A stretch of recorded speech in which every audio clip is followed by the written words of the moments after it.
Gbalo Zephaniah Wole. Wole he Sane. Gbalo Zephaniah gba yafi oha ekpawo na afọ Kristo le na agbebe le mi.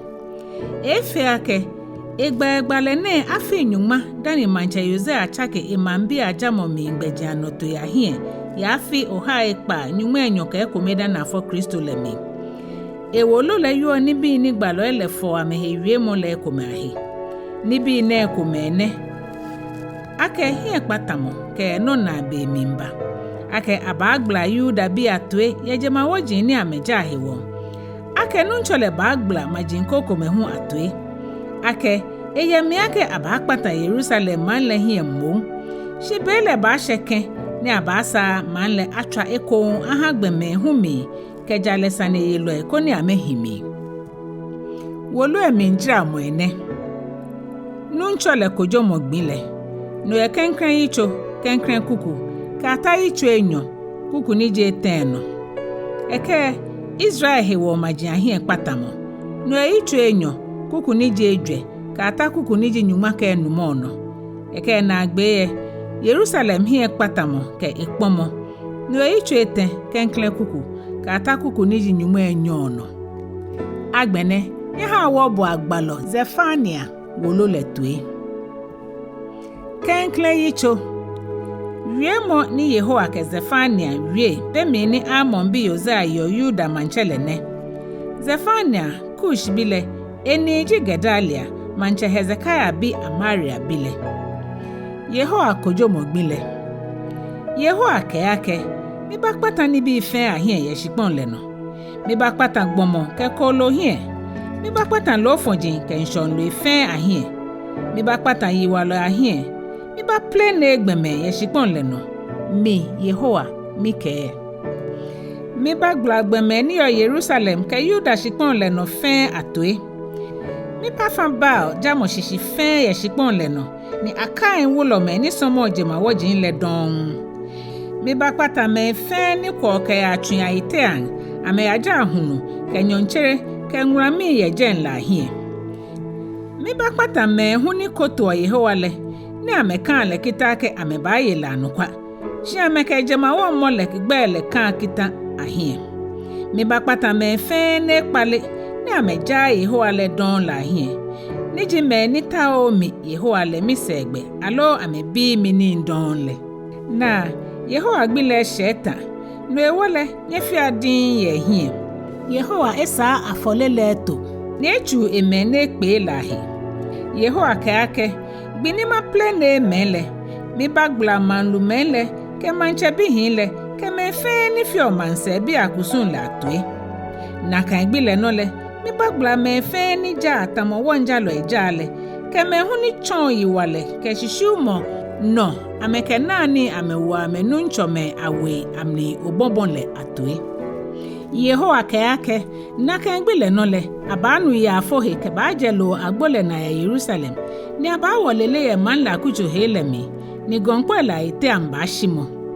Nye man le jano bi, nye wayara nye fua, keji nye nugbe mone, eja ake, akpata njira ilo ele fen ahie, ni aple ne meni yojo ete jirale.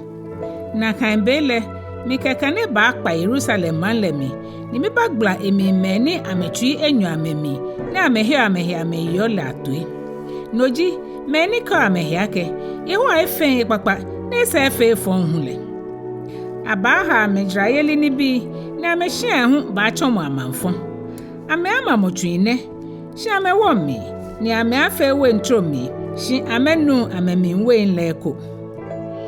Yehowa gbe wulule ebenketa, ebanon. Bile ba jo na akpa, ejake na kan bile kakan lo etete ba fo wa. Na kan bile minfu kama ne hu gbini.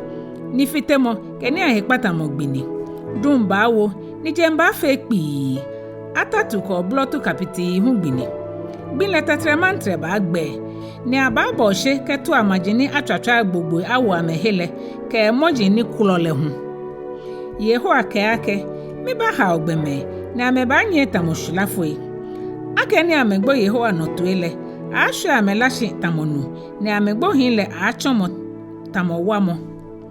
Na kan Yehowa mrinfun gbile nole, gbeme adwo ete ke shika fenya me wala heli emlimfu ni jawu ngayeli minle na lale na wale ba patanjele fe hie ejake truka ni eple na shikpon le no gbeme fe Yitso Enyɔ heseje he hia ao mani hegleto edwa nyebu anyehe na ninye susu anyehe dane abamliake akplanye ka ya tamoko yo twa tutu dane yeho amlimfu ni na wala abanye no dane asha yeho amlimfu gbile nye shikpon le no he shibalo efe ni fio yeho asomo na ni nyeta wa yeho asegbe nyeta wa jale segbe ni nyeta wa heshiba segbe ni ekole angonye ate ya yeho amlimfu gbile no Israel wo majile ahie kpatamo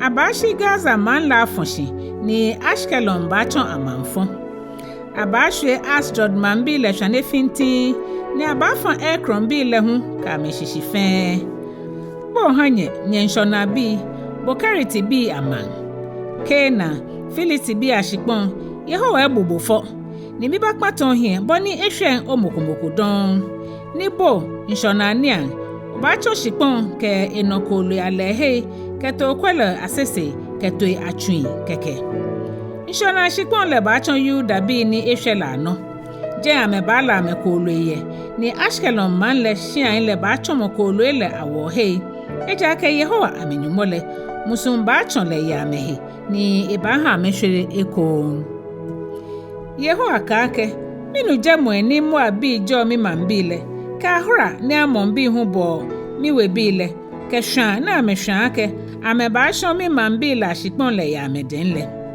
bia ni mituntun ji Yehowa taache Israel nyumo he kan lole minke ake ja Moab chon tamo Sodom ni amombi le hu chon tamo Gomora ameshipon le ba chon obu ya shipon ka manfon ke anano ni sanson ba chaye no mi mambi ni ahwele aha Moab bile ke amon bile hu ani ni ame ango ameshipon jinle ene aka agbla Moab bile ke amon bile atwe ya meheno ni ame Wole hewo ejake ame bo Yehowa ta chele we bile ahra ame ba hye Yehowa gbe yi na agba Yehowa ba hye shipon le no je ma wojin fe ahienshi ni kekele majin fe ba ja Yehowa ya mete mo fe mo die nje shipon no ninye Sudan bi Yehowa ba ple na enye hu Yehowa ba pe ni ndemi nkehye ko igbe kekpata Syria hie ni ba ha ne deve man le achon amanfo